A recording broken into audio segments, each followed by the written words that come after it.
Welcome to the Goal Journal's Football Match Review. Usually when you reach the absolute pinnacle of European football, like a Champions League semifinal, there is this expectation of just suffocating caution. Right, yeah. Like nobody wants to make a mistake. Exactly. The stakes are so astronomically high that elite teams often, they paralyze themselves, they play it safe, they probe the defensive structures endlessly, and they just wait agonizingly for one single tiny mistake. It becomes almost robotic, doesn't it? I mean, managers at that level usually worship control. They really believe that defensive solidity and risk mitigation are the only true paths to lifting a trophy. You rarely see them willingly invite chaos. But then you step into the world of the match we are dissecting today, and that entire philosophy of control is just violently thrown out the window. We're taking a deep dive into the breathtaking Champions League semifinal first leg clash between Paris Saint-Germain and Bayern Munich over in Paris. Yeah, a match that completely defied all modern footballing logic. Right, and ended in a staggering 5-4 victory for PSG. It is the absolute definition of a tactical fever dream. I mean, it was 94 minutes of pure, unadulterated risk. And our mission today is to break down exactly how that happened. We're going to unpack the tactical chaos, the sheer individual brilliance, and the wild unpredictability that made this instant game of the century contender so special. Definitely. So whether you are a diehard tactician or just a casual fan who tuned in to see some goals, we're going to dissect why games with this terrifying blend of offensive flair and defensive vulnerability are the absolute pinnacle of sports entertainment. To really grasp what happened out there, you have to realize that this wasn't just a game of football. It was a clash of ideological stubbornness from both managers. Yeah, let's get right into those tactical setups because they were extreme. On one side, you have Luis Enrique managing PSG. On the other, Vincent Kompany managing Bayern, who actually had to watch this unfold from the stands due to a suspension, right? Yeah, exactly. He was up in the stands, which just adds to the drama. Totally. And both managers deployed these incredibly high defensive lines. For anyone who might not be a tactical nerd, explain what a high line actually looks like on the pitch and why it's so dangerous. Sure. So imagine the pitch as a massive rectangle. Normally, a defense sits back near their own goalkeeper, right, to protect the penalty box. But with a high line, you instruct your defenders to push way up, almost to the halfway line, basically compressing the space the opponent has to play in. Which sounds great until they get past you. Exactly. The glaring issue, naturally, is that you are leaving a 50-yard runway of completely empty, unprotected grass between your defenders and your goalkeeper. It's literally like playing a video game where you've purposely gone into the settings and turned the defensive positioning sliders all the way down to 0. You're just begging the opponent to sprint into that empty space. And to make matters worse, we really need to talk about Bayern's rest defense. Yes, the rest defense is the core issue here. Rest defense is essentially the structural safety net a team leaves at the back while the rest of their players are pushed forward trying to score. In a normal, balanced system, you might leave 3 or 4 players back to handle counterattacks. But Bayern's rest defense was basically just vibes, right? I mean, nearly. Bayern's specific vulnerability was that both of their fullbacks, the defenders on the wide left and wide right, were instructed to push relentlessly forward into the attack at the exact same time. Wow. Yeah, which left a rest defense of literally only 2 central defenders to manage those vast open amounts of space on counterattacks. Just 2 guys responsible for covering half the pitch against PSG's incredibly fast forwards. Hold on, I really need to push back on this. How does an elite manager at a club like Bayern Munich justify leaving themselves so structurally exposed? It sounds less like a tactic and more like professional suicide. If I'm one of those 2 center backs, I'm absolutely terrified. Right, it sounds suicidal on paper, but it's actually a highly calculated gamble based on overwhelming trust. The system relies on 2 things. First, the belief that those 2 center backs are physically gifted enough to win isolated, terrifying one-on-one foot races. Okay, that's a big ask. Huge ask. And second, the philosophy that the sheer volume and ferocity of Bayern's own attacks will pin PSG back so heavily that they won't even have the breathing room to launch a counterattack. Okay, so Bayern's theory is basically the best defense is a relentless offense. Yeah. But PSG took the exact same approach. And because neither team refused to back down, the match completely disintegrated into a game of transitions. Exactly. The moment either team won or lost the ball, it wasn't about slowly building up a play. It was an instant, frantic foot race.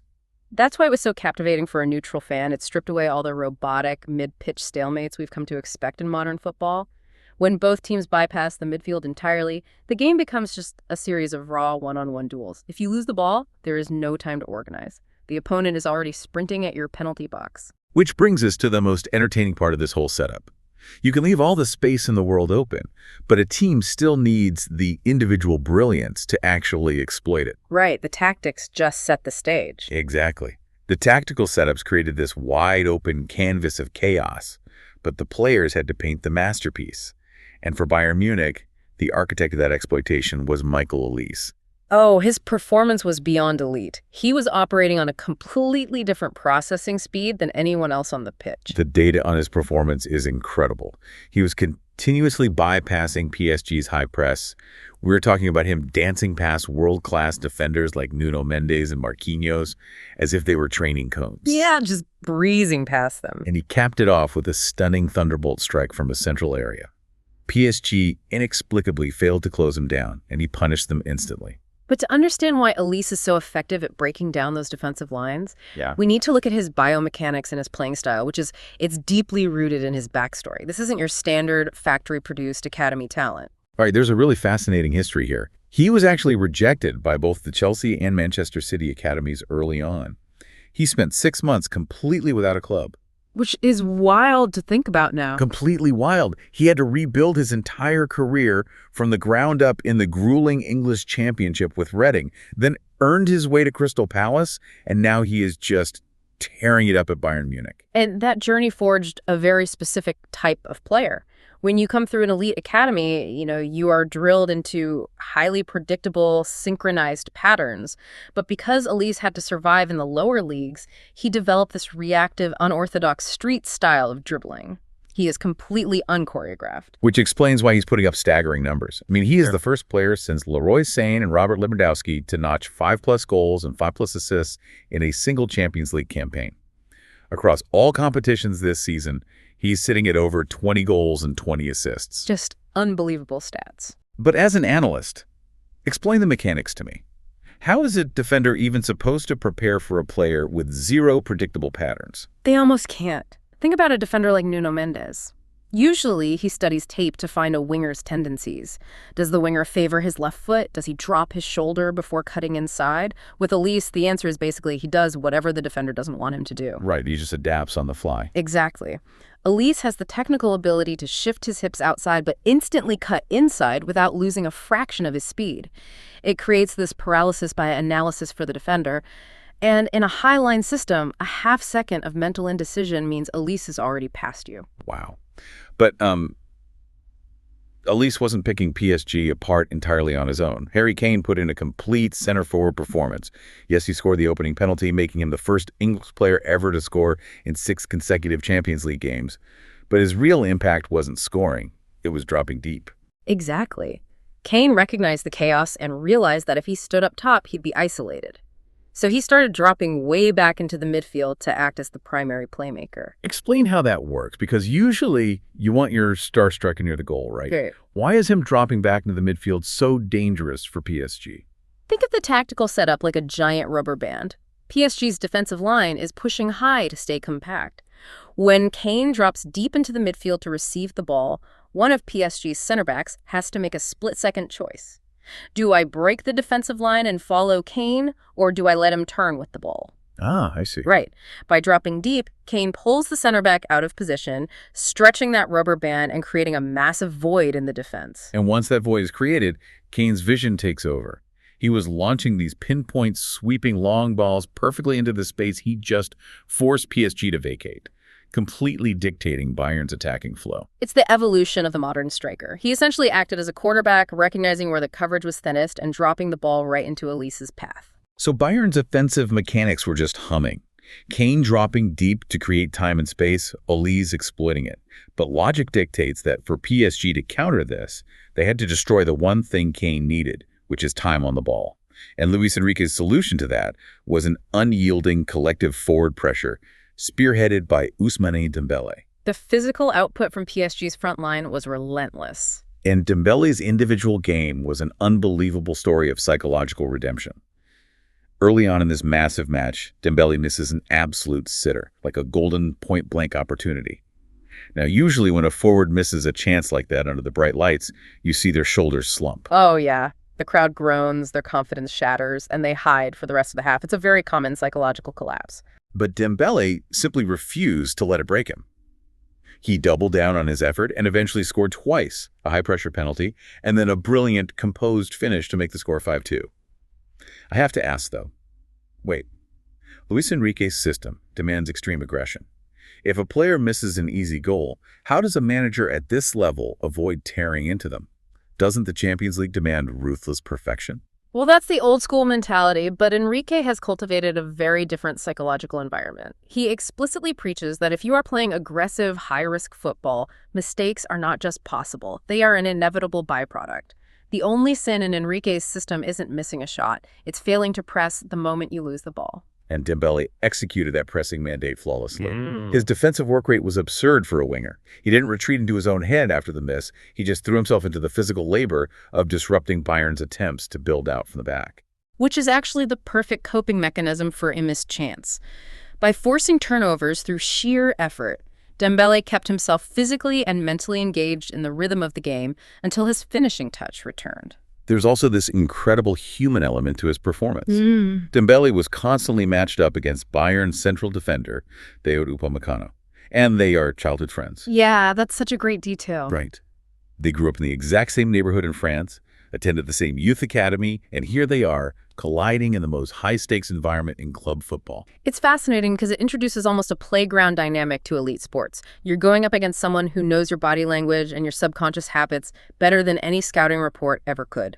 Upamecano actually defended brilliantly in many of those one-on-one scenarios, anticipating Dembélé's movements purely on instinct. Yet PSG's brilliance wasn't just a one-man show. The collective intelligence of the team was staggering. Take Khvicha, Kvaratskhelia, Kvaradona. For PSG's 1-1 equalizer, he perfectly exploited Bayern's man-to-man defensive approach. The spatial awareness on that goal was a masterclass. Break that down for the listener because it's easy to just look at a goal and say, oh, great shot. But Kvaratskhelia specifically dragged Bayern's right back, Stanisic, completely out of position before he scored. How did he weaponize Bayern's own tactics against them? Well, Bayern's defenders were instructed to follow their designated man everywhere. Kvaratskhelia knew this, so instead of making a run directly toward the goal, he intentionally drifted wide toward the sideline. Stanisic obediently followed him, which created a massive structural vacuum in the center of Bayern's defense. Just totally pulled him out of the play. Exactly. Once Kvaratskhelia saw that empty space, he instantly dropped his shoulder, cut hard inside, and unleashed a finish into the very gap he just manufactured. It brings his total to 15 goal involvements in the competition this year. The ultimate puppet master move. And speaking of puppet masters, orchestrating all of this chaos from the middle of the pitch was Vitinha. He leads this entire Champions League campaign with over 3,370 completed passes. But honestly, 370 passes in a game, this vertical and chaotic, it's almost mechanically impossible. Yeah. How do you dictate tempo when everyone around you is sprinting? Because Vitinha operates in the eye of the hurricane. In a game moving at 100 miles per hour, the team that ultimately wins is the one possessing a player who can momentarily slow time down. Vitinha doesn't rely on speed. He relies on micro-movements and geometric processing. Micro-movements? Like what? Like he is constantly adjusting his positioning by just 1 or 2 yards to ensure he is always a safe passing option for his teammates. He processes the chaos, calms the ball down, and then releases a pass like that brilliant one that set up Hakimi for PSG's 4th goal. And amidst all these tactical masterclasses, we got the most ironic goal of the night. João Neves, quite literally the shortest player on the pitch, somehow managing to score a blistering header from a corner kick to make it 2-1. He completely lost Jamal Musiala in the box. It's a perfect reminder that tactics only take you so far. A set-piece goal like that boils down to desire and timing completely overriding a physical disadvantage. Neves wanted the ball more, and he timed his leap perfectly. So this avalanche of attacking brilliance and relentless pressing leads us to a scoreline of 5-2 in favor of PSG. Dembélé slots home that 5th goal. The stadium in Paris is absolutely deafening, and in any standard Champions League tie, That exact moment is when the game dies. Absolutely. The trailing team typically goes into a hard damage limitation mode. Right. If you are Bayern, down 3 goals away from home, conventional wisdom screams at you to drop everyone behind the ball. You try to survive the final half hour so you don't lose 7-2 and get completely humiliated before the second leg. But as we've established, nothing about this match was standard. This is where the narrative shifts from tactics to pure, unadulterated mentality. Paint the picture for us. It's 5-2. PSG's flying. But Vincent Kompany's never-give-up philosophy had clearly anchored itself deep within this Bayern squad. They refused to mentally board the plane back to Munich. Why didn't they just fold? Because Bayern's players recognized a crucial flaw in PSG's mindset. Even at 5-2, PSG did not adjust their structure. They didn't drop their defensive line back to protect their lead. They kept playing the same recklessly open, high-risk style. Bayern saw that the structural vulnerabilities were still there to be exploited, provided they had the psychological courage to keep attacking. And the momentum shift was terrifyingly swift. First, Upamecano, the childhood friend we talked about, manages to get a vital, scrappy touch on a free kick that squeezes into the net. It's 5-3. And then Harry Kane strikes again. We talked about his quarterbacking earlier. He launches this sweeping, visionary long ball across the pitch. The trajectory on that pass was sublime. It had to be perfect to bypass the recovering defenders. And it finds Luis Díaz. Díaz utilizes a phenomenal, composed first touch to completely beat Marquinhos, literally sitting the defender down, and finishes it calmly. Out of nowhere, it is 5-4. And the moment that ball hit the net, the psychological landscape of the match entirely inverted. It led to a final 30 minutes that was sheer agony for PSG. Bayern completely dominated the ball, turning the game into a relentless siege on the PSG penalty box. Watching it as a fan, the emotional exhaustion is palpable. How do you explain the psychology of a team that suddenly watches a massive, comfortable 3-goal lead evaporate into a terrifying tightrope act? In behavioral psychology, there's a concept known as loss aversion. Humans feel the pain of losing something much more intensely than the pleasure of gaining it. When PSG went up 5-2, they subconsciously stopped playing to win. They started playing not to lose. Oh, that makes so much sense. So every pass suddenly feels a little heavier. Exactly. Every defensive sprint feels more tiring. The players become hyper-aware of the clock ticking down. They are gripped by the fear of blowing a historic lead. Meanwhile, the team making the comeback, Bayern, feels entirely liberated. They had already faced the abyss of a blowout, so they had nothing left to lose. That total freedom allows them to play with incredible aggression and fluidity. And PSG only survived that onslaught because of sheer desperation at the very back. We have to mention their backup goalkeeper, Safonov, who was thrust into this massive spotlight. Despite conceding 4 goals, he had to make multiple massive match-saving stops in the dying minutes. The tactical systems break down completely by the end. It was just pure survival mode. You had defenders like Marquinhos and Pacho making crucial last-ditch goal line clearances. They were literally throwing their bodies into the dirt to keep the ball out of the net. The final whistle finally blew at 5-4, capping off an unforgettable night that left the players, the managers, and the fans gasping for air. Truly a legendary match. So what does this all mean for us as viewers? Let's bring this deep dive to a close. While tactical systems like high lines and rest defense provide the structural framework of a match, it is the combination of pure individual talent, like Olise's unpredictable biomechanics and Kane's visionary passing, mixed with an unyielding mental resilience that elevates a good game to a legendary one. It is a masterclass in the value of embracing risk.